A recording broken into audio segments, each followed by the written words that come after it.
Hello friends, എല്ലാവർക്കും സുഖാണോ? എന്തൊക്കെയുണ്ട് വിശേഷം? അമിതമായ ചിന്തയാണ് ദുഃഖത്തിന്റെ പ്രധാന കാരണം. ശ്രീബുദ്ധന്റെ കോട്ടാണ്. ശരിയാണല്ലേ? ഓവർ തിങ്കിങ് ചെയ്യുന്നവർക്ക് എപ്പോഴും എന്തായിരിക്കും? ദുഃഖങ്ങൾ അല്ലെങ്കിൽ വിഷമങ്ങൾ കൂടുതലായിരിക്കും. അപ്പൊ എന്ത് ചെയ്യുക? ആവശ്യത്തിന് മാത്രം ചിന്തിക്കുക.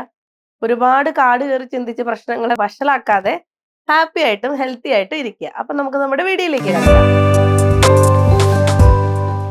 അപ്പൊ ഇന്ന് നമ്മൾ ഡിസ്കസ് ചെയ്യാൻ പോകുന്നത് lean P C O S അഥവാ thin P C O S. അതായത് നമ്മൾ കഴിഞ്ഞ വീഡിയോകളിലൊക്കെ പറഞ്ഞു പി സി ഒ എസ് ഉള്ളവർക്ക് അമിതവണ്ണം കാണപ്പെടാറുണ്ട് എന്ന്. എന്നാൽ ഈ കേസ് ഒരു എക്സെപ്ഷണൽ കേസ് ആണ്. അതായത് മെലിഞ്ഞിരിക്കുന്ന കുട്ടികളിൽ കാണപ്പെടുന്ന പി സി ഒ എസ് ആണ് lean P C O S അഥവാ thin P C O S എന്ന് പറയുന്നത്. എന്തുകൊണ്ടാണ് ഇത് വരുന്നത്?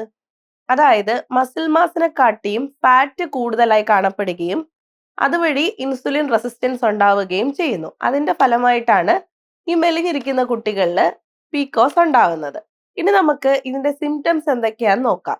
ഇതിന് എല്ലാ ക്ലാസിക്കൽ സിംറ്റംസും കാണും എക്സെപ്റ്റ് ഒബിസിറ്റി. അമിതവണ്ണം ഒഴികെയുള്ള അമിത രോമ വളർച്ച, അതുപോലെ മുഖത്ത് വരുന്ന ആക്നീസ്, അതുപോലെ ഹോർമോൺ വേരിയേഷനിൽ എസ്പെഷ്യലി കാണപ്പെടുന്നത് ലൂട്ടിനൈസിങ് ഹോർമോൺ എന്ന് പറയുന്ന ഹോർമോൺസ് ഇവർക്ക് ഹൈ ആയിട്ട് കാണപ്പെടാറുണ്ട്. അതുപോലെ ഷുഗർ സംബന്ധമായ ബുദ്ധിമുട്ടുകള്, മുടി പൊഴിച്ചില്, അങ്ങനെ ബാക്കിയുള്ള പീക്കോസിന്റെ എല്ലാ തരം ക്ലാസിക്കൽ സിംറ്റംസും ഈ തിൻ പി സി ഒ എസിൽ കാണപ്പെടാറുണ്ട്. ഇനി നമുക്ക് എങ്ങനെ ഡയഗ്നോസ് ചെയ്യാം?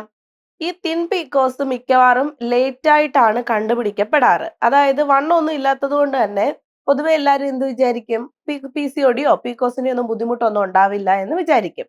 കാര്യം നമ്മൾ കണ്ടുവരുന്ന 99% ആൾക്കാർക്കും അമിതവണ്ണമൊക്കെ ഉള്ളവരാണല്ലോ. അപ്പൊ എന്ത് ചെയ്യും? ഇഗ്നോർ ചെയ്ത് ഇങ്ങനെ പൊയ്ക്കൊണ്ടിരിക്കും. എന്നിട്ട് അവസാനം എന്തെങ്കിലും സീരിയസ് ആയിട്ട് പീരീഡിന്റെ എന്തെങ്കിലും കോംപ്ലിക്കേഷൻസ് വരികയോ അല്ലെങ്കിൽ കൺസീവ് ആവാനൊക്കെ ബുദ്ധിമുട്ട് വരികയോ ചെയ്ത് നമ്മൾ ഫോളോ അപ്പ് ചെയ്യുമ്പോഴായിരിക്കും ഈ ഒരു തിൻ പീക്കോസ് കണ്ടുപിടിക്കുന്നത് അല്ലെങ്കിൽ ഡയഗ്നോസ് ചെയ്യപ്പെടുന്നത്. ഇനി ഇതിന്റെ ഡയഗ്നോസിസ് എങ്ങനെയാണ്? നമുക്ക് ഈ ഫസ്റ്റ് ഹിസ്റ്ററി കളക്ഷൻ വഴിയിട്ട് അവരുടെ ഒരു ലൈഫ് സ്റ്റൈലും ഒരു ജോബ് എങ്ങനെയാണ്, അല്ലെങ്കിൽ ഹോം വർക്കർ ആണെങ്കിൽ എത്രത്തോളം ഫിസിക്കൽ ആക്ടിവിറ്റി ഉണ്ട് എന്നൊക്കെ നമുക്ക് അറിയാൻ പറ്റും. ഇനി അത് കൂടാതെ നമ്മൾ ബ്ലഡ് ടെസ്റ്റുകളൊക്കെ ചെയ്ത് നോക്കും, ഹോർമോണൽ സ്റ്റഡീസ് ഒക്കെ ചെയ്ത് നോക്കും. അങ്ങനെ ചെയ്യുന്നത് വഴി എന്ത് ചെയ്യാൻ പറ്റും? നമുക്ക് ഇവർക്ക് എന്തെങ്കിലും ഹോർമോണൽ ഇംബാലൻസുകൾ ഉണ്ടോ എന്ന് കണ്ടുപിടിക്കാനായിട്ട് പറ്റും. അപ്പൊ ഇവർക്ക് എന്ത് ചെയ്യും? നമുക്ക് എസ്പെഷ്യലി ലൂട്ടിനൈസിങ് ഹോർമോൺസ് ഒക്കെ ഹൈ ആയിട്ട് കാണപ്പെടാറുണ്ട്.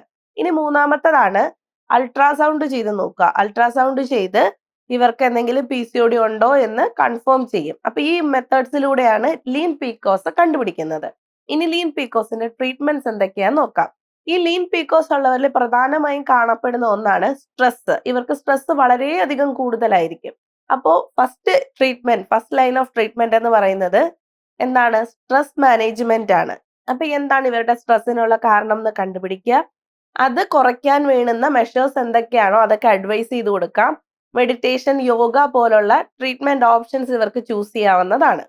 ഇനി അതുപോലെ തന്നെ നമുക്കൊരു 8 hours എങ്കിലും പ്രോപ്പർ ആയിട്ട് ഹെൽത്തി ആയിട്ടുള്ള സ്ലീപ്പ് കിട്ടുന്നു എന്നുള്ളത് മേക്ക് ഷുവർ ചെയ്യേണ്ടതും അത്യാവശ്യമാണ്.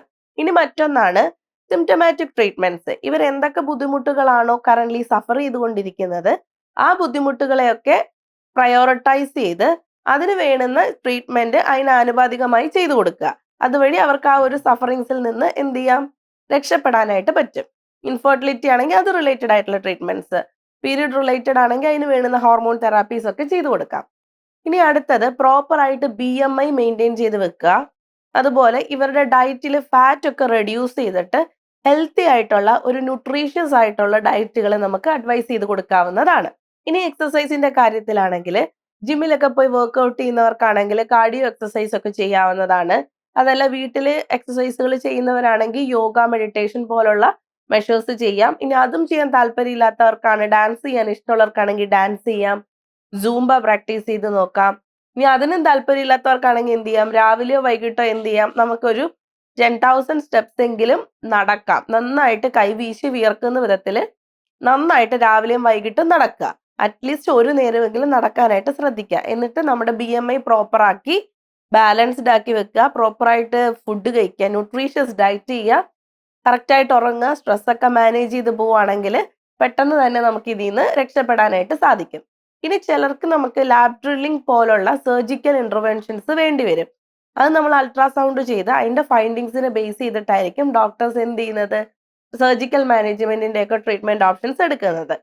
അപ്പോൾ എല്ലാവരും ഹെൽത്തി ആയിട്ടും ഹാപ്പി ആയിട്ടും ഇരിക്കുക. ഈ വീഡിയോ യൂസ്ഫുൾ ആയിട്ടുണ്ടെങ്കിൽ ലൈക്ക് ചെയ്യുക, ഷെയർ ചെയ്യുക, സബ്സ്ക്രൈബ് ചെയ്യുക.